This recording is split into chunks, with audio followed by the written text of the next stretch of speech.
আসসালামু আলাইকুম। কেমন আছেন আপনারা? আশা করি আপনারা সবাই ভালো আছেন। আলহামদুলিল্লাহ, আপনাদের দুআয় ও আল্লাহর রহমতে আমরাও ভালো আছি। আজকে আমি রান্না করব শীতের সবজি, ফুলকপি দিয়ে মাছ। আরও 2 দিন খেয়েছি, আর ভিডিও করা হয় নাই। আজকে ভাবলাম আপনাদের সাথে একটু শেয়ার করি। তেল দিয়ে দিয়েছি কড়াইতে। এখন আমি একটু পেঁয়াজ বাটা দিব।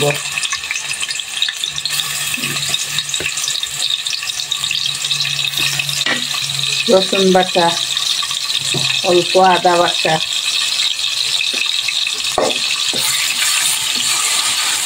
দিয়ে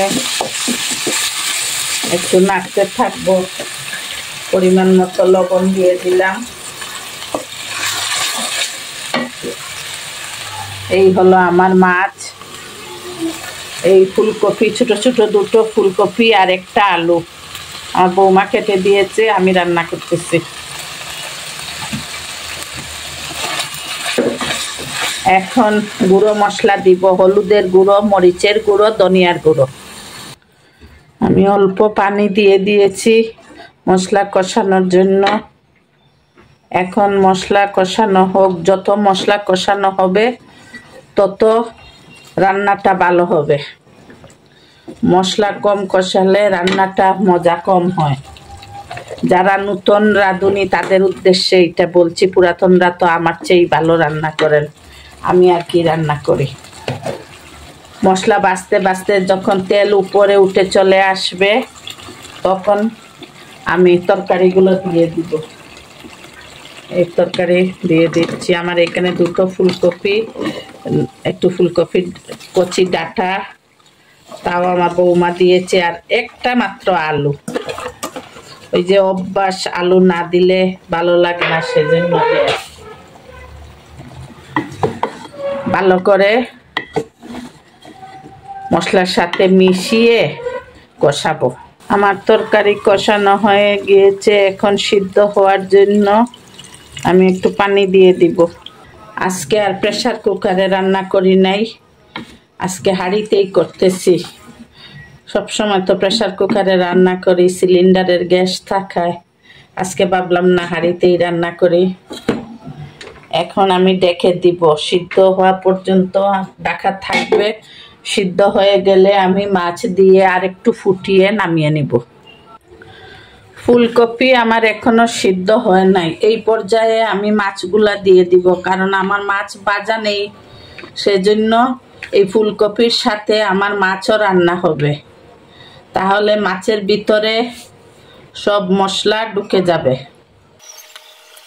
যদি আমি আরো পরে মাছ দেই তাহলে মাছের কাঁচা ভাবটা খেতে ভালো লাগবে না। কাঁচা থাকবে না, কিন্তু খেতে ভালো লাগবে না। এখন আমার ফুলকপিও সিদ্ধ হবে, আবার মাছও আমার হবে।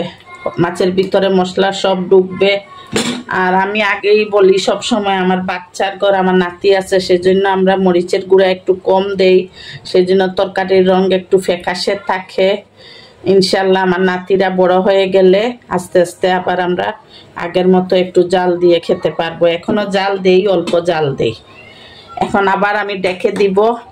আপনারা লাইফস্টাইল উইথ বউ শাশুড়ির পাশে থাকবেন। যদি ফেসবুক পেজ থেকে ভিডিওটি দেখে থাকেন তাহলে লাইক, কমেন্টস ও শেয়ার করবেন। আর শেয়ার করলে আপনাদের ফ্যামিলি ও ফ্রেন্ডসরা আমাদের ভিডিওটি দেখতে পারবেন, আর ফলো দিয়ে আমাদের পাশে থাকবেন। আর যদি ইউটিউব চ্যানেল থেকে আমাদের ভিডিওটি দেখে থাকেন তাহলে প্লিজ আপনারা আমাদের ভিডিওটি সাবস্ক্রাইব করে নেবেন এবং লাইক দিয়ে আমাদের ভিডিওটি দেখা শুরু করবেন। তাহলে আমরা একটু উপকৃত হব। আর বুঝতে পারতেছি না আমার ইউটিউবের সাবস্ক্রাইবার বাড়তেছে না কেন। ওনারা কি আমাদের রান্না বান্না পছন্দ করতেছেন না? পছন্দ না করলেও আমাদেরকে বলতে পারেন যে আপনারা এভাবে রান্না করেন, ওইভাবে রান্না করেন। আমরা তো আমাদের যতটুকু দিয়ে আমরা চেষ্টা করি। আমরা যেভাবে খাই, আমাদের মা চাচিরা যেরকম খেত ওইভাবেই রান্না বান্না করি। এখন আমি ডেকে দিচ্ছি। ফুলকপি মাছ আমার রান্না হয়ে গিয়েছে। কাঁচামরিচ তো আমি আগেই দিয়ে দিয়েছি। এখন শীতের সবজি রান্না করব আর ধনিয়া পাতা দিব না তা তো হয় না, বেশি করে ধনিয়া পাতা দিয়ে দিলাম। এটা ধনিয়া পাতায় অর্ধেক মজা হয়ে যাবে, বাকি রান্নার উপরে ডিপেন্ড করবে কতটুকু কি হবে। লবণ চেক করেছি, ঠিক আছে, একটু দিতে হয়েছে বা সব ঠিক আছে। আপনারা লাইফস্টাইল উইথ বউ শাশুড়ির পাশে থাকবেন।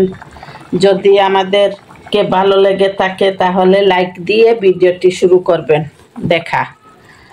আর এই দেখেন আমার ফাইনাল লুক। আমার ছেলে সব সময় বলে, আম্মু তুমি বাটিতে নিয়ে দেখাও না কেন? না, আমি ছেলেরে বলি, বাবা আমি তো একসাথে 2 বেলা রান্না করি, বাটিতে আর কিভাবে দেখাবো, এইভাবেই দেখাই। তোমার আম্মু তো আগের দিনের মানুষ, আমার দর্শকরা এইভাবেই দেখো, সবাই তো বাটিতে দেখায়, আমি না হয় হাঁড়ি থেকেই দেখালাম, ওনারা একটু অ্যাডজাস্ট করে নেবেন আমার সাথে। এই যে আপনারা লাইফস্টাইল উইথ বউ শাশুড়ির পাশে থাকবেন, আমাদের জন্য দোয়া করবেন, আমরাও আপনাদের জন্য দোয়া করব। আল্লাহ হাফেজ। আসসালামু আলাইকুম ওয়া রাহমাতুল্লাহি ওয়া বারাকাতুহু।